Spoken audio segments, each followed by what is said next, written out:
جی دوستوں، میں ایک بار پھر جاوید احمد حاضر ہوں۔ تو دوستوں، جب ریاست جموں کشمیر کے حوالے سے جب ہم اپنے ریپریزنٹیٹیو ہر خطے سے ان کا انتخاب کر لیں گے کہ وہ ہندوستان اور پاکستان کے ساتھ ہیں ڈائلاگ کریں، تو وہ صرف اور صرف اسی مقصد کے لیے، اسی پرپز کے لیے ان کو الیکٹ کیا جائے گا۔ اور چونکہ بار بار ریاست جموں کشمیر کے لوگ یہ پوچھتے ہیں کہ اگر ہندوستان اور پاکستان اس کو ٹرائلیٹرل ایشو سمجھتے ہیں تو ریاست جموں کشمیر کی طرف سے کون ڈیبیٹ اور ڈسکس کرے گا؟ کیا موجودہ جو حکومتیں ہیں ہندوستان اور پاکستان کی طرف ہے، گلگت بلتستان کی طرف، کیا ان کے جو الیکٹڈ ریپریزنٹیٹیو ہیں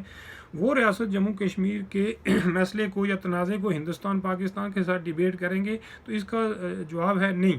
کیونکہ ہندوستان اور پاکستان نے بیسیکلی اپنے زیر انتظام علاقوں میں جو گورنمنٹس سے الیکٹ کرائی ہوئی ہیں یا جو گورنمنٹس وہاں الیکٹ ہوتی ہیں،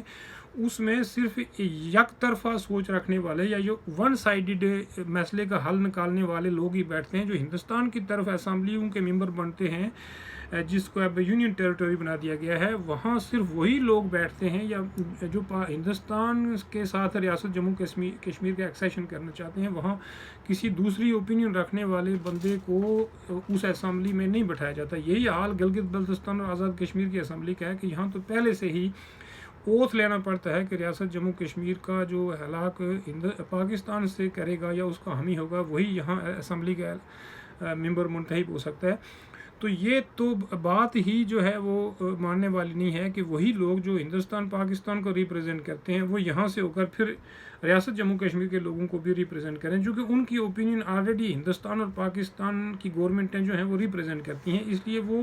ریاست جموں کشمیر کے لوگوں کی اوپینین کنسیڈر نہیں کی جاتی، بلکہ وہ ہندوستان اور پاکستان کا جو آفیشیل نیریٹو ہے، آفیشیل بیانیہ ہے، وہ جو آفیشیل ان کا موقف ہے وہ کنسیڈر کیا جاتا ہے۔ تو اس لیے آزاد کشمیر کی حکومت کا جو بیانیہ ہے یا جو سٹیٹمنٹس ہوتی ہیں یا جو ان کا موقف ہے یا جو ان کی سوچ اور فکر ہے، وہ پاکستان کی فیڈرل گورنمنٹ یا پاکستانی ریاست کی جو ریاست جموں کشمیر کے بارے میں پالیسیز ہیں وہ اسی کا ایکسٹینشن ہوتی ہیں، اسی کا وہ بیسیکلی اظہار کر رہے ہوتے ہیں یا ایکسپریشن کر رہے ہوتے ہیں۔ یہی حال ہندوستان کی طرف ہے۔ تو یہ لوگ ریاست جموں کشمیر کی ساری پاپولیشن کو ریپریزنٹ نہیں کرتے ہیں۔ ہمیں باقاعدہ ایک نیا جو الیکشن کمیشن ہے وہ دونوں طرف جو ہے وہ ججز پر مشتمل، ہر علاقے سے ریاست جموں کشمیر کے جو ریٹائرڈ یا حضر سروس ججز ہیں ان پر مشتمل باقاعدہ ایک کمیشن بنانا پڑے گا، اور وہ اس کمیشن کے زیر نگرانی ریاست جموں کشمیر کے اندر ایک نیا ریفرنڈم کرانا پڑے گا، اور اس نئے ریفرنڈم میں جو الیکٹڈ ریپریزنٹیٹیو ہوں گے وہ صرف اور صرف وہی لوگ ہوں گے جو ریاست جموں کشمیر کے مسئلے پر، تنازع پر ہندوستان اور پاکستان سے نیگوشیٹ کریں گے، مذاکرات کریں گے، ان کا صرف یہی مینڈیٹ ہوگا۔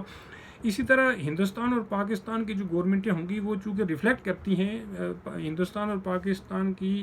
عوام کی اوپینین، تو ان کے نمائندے بھی بیٹھیں گے۔ تو اس طرح ریاست جموں کشمیر کے مسئلے کو حل کرنے کے لیے جو پہلا سٹیپ ہے اس کو ہم نے اس طرح سجیسٹ کیا۔ دوسرا سٹیپ جو ہے وہ ریاست جموں کشمیر کے کا جو ٹرائی لیٹرل، چونکہ اس مسئلے کی جو نیچر ہے، اس مسئلے کی جو فطرت ہے وہ ٹرائی لیٹرل ہے، اس کو اگر یک طرفہ یا یعنی یونیلیٹرلی یا بائی لیٹرلی اس کو حل کرنے کی کوشش بھی کی جائے گی یا حل کر بھی دیا جائے گا تو اس کو تیسرا فریق یعنی ریاست جموں کشمیر کے لوگ اس کو تسلیم نہیں کریں گے، تو پھر یہ مسئلہ وہاں کا وہیں رہے گا۔ ہندوستان اور پاکستان اس پر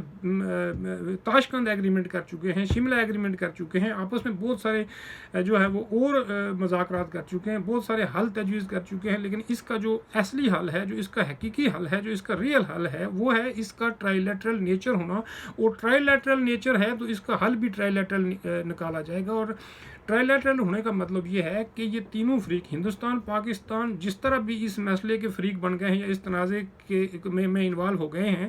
ان کو ہمیں اب تسلیم کرنا ہی پڑے گا، اور ان کے ساتھ جو ہے وہ بات چیت کا طریقہ کار بھی یہی ہے کہ ریاست جموں کشمیر کے جو حقیقی ریپریزنٹیٹیو ہیں، جن کے پاس صرف اور صرف ان کے ساتھ نیگوسیشن کرنے کا مینڈیٹ ہو، وہ لوگوں کے ووٹ لے کر ان کے ساتھ مذاکرات کریں۔ تو یہ بنیادی طور پر جب تک ہم اس مسئلے کو ریاست جموں کشمیر کے